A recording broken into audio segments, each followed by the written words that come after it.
ঈদের ছুটিতে মাত্র 150 টাকা করে বাচ্চাদের নিয়ে কোথায় খেলতে যেতে পারেন, তাও আবার 2.5 ঘন্টার মধ্যে। তাই বলবো আজকের এই ভিডিওতে। আমি কথা বলছি বাদশাভু প্লে জোনে, যেটা কিনা বাচ্চাদের জন্য একটা পারফেক্ট প্লেস। সব বাচ্চারা কিন্তু খেলতে খুবই পছন্দ করে, তাই ঈদের ছুটিতে বাচ্চাদের এরকম একটা প্লেসে নিয়ে যেতে চান, যেখানে যেয়ে কিনা বাচ্চারা অনেক মজা করতে পারবে। এখানে বাচ্চাদের খেলার জন্য অনেকগুলা গেমস রয়েছে এবং দেখছিলাম এখানে বাচ্চারা অনেক মজা করেও খেলছিল।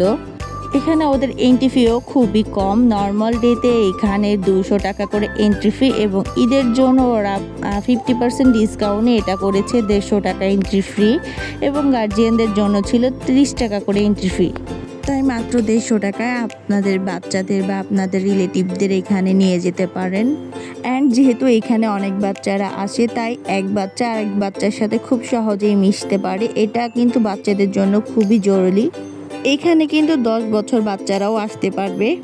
নুসাইবা তো এখানে যাওয়ার পরে অনেক খুশি, কারণ এখানে যাওয়ার পরে সে অনেকগুলা ফ্রেন্ড পেয়েছে। আর এইখানে অনেকগুলা বাচ্চা ছিল যে নুসাইবার সাথেও খেলা করছিল ওরা।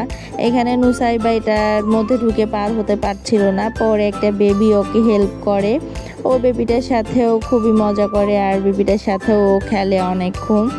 এইখানে নিয়ে গেলেই তো দেখতে পাচ্ছেন এক বেবি আর এক বেবির সাথে খুব সহজে মিশতেছে, খেলা করতেছে।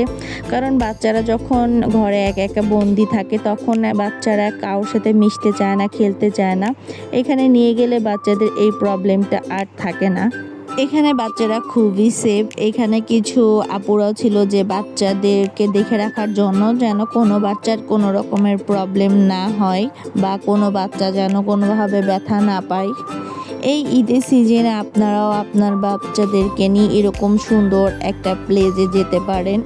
এখানে আবার পুলিশ, ডক্টর, কিচেন, কিছু কিছু সেক্টর রুম ছিল যেখানে বাচ্চাদের পোশাক ছিল।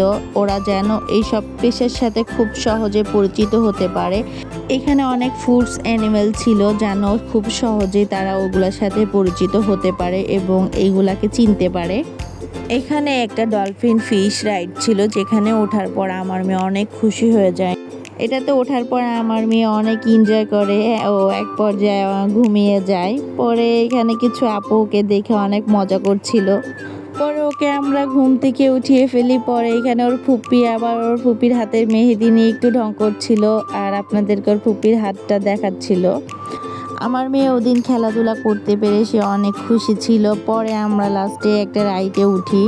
ও তো এই রাইডটা ওঠার পরেও অনেক খুশি ছিল, কারণ এখানে মিউজিক হচ্ছিল গাড়িটার মধ্যে। আমাদের প্রত্যেক গার্জিয়ানের উচিত সপ্তাহ একদিন হলো বাচ্চাদের বাইরে ঘুরতে নিয়ে যাওয়া। খেলাধুলা করতে করতে আমাদের প্রচুর ক্ষুধা লেগে যায়। পরে আমরা চলে যাই পিৎজা হাটে কিছু খাওয়া দাওয়া করতে। ঈদের মধ্যে প্রত্যেকটা রেস্টুরেন্টে খুবই ক্রাউড ছিল, সেমভাবে পিৎজা হাটেও খুবই ক্রাউড ছিল। ফার্স্টে আমরা বসার জন্য কোনো স্পেসই পাইনি, অনেকক্ষণ দাঁড়িয়েছিলাম। দেন আমরা একটা স্পেস খুঁজে পাই, এখানে আমরা বসি। পরে আমরা আমাদের খাবার অর্ডার করি। আজকে আমরা অর্ডার করেছিলাম চিকেন ওভেন ডেক পাস্তা। এই পাস্তাটার টেস্ট আমার কাছে আজকে তেমন একটা ভালো লাগেনি। দেন খাওয়া শেষ করে আমরা বাসায় চলে আসি। অল ফর টুডে অ্যান্ড আল্লাহ হাফেজ।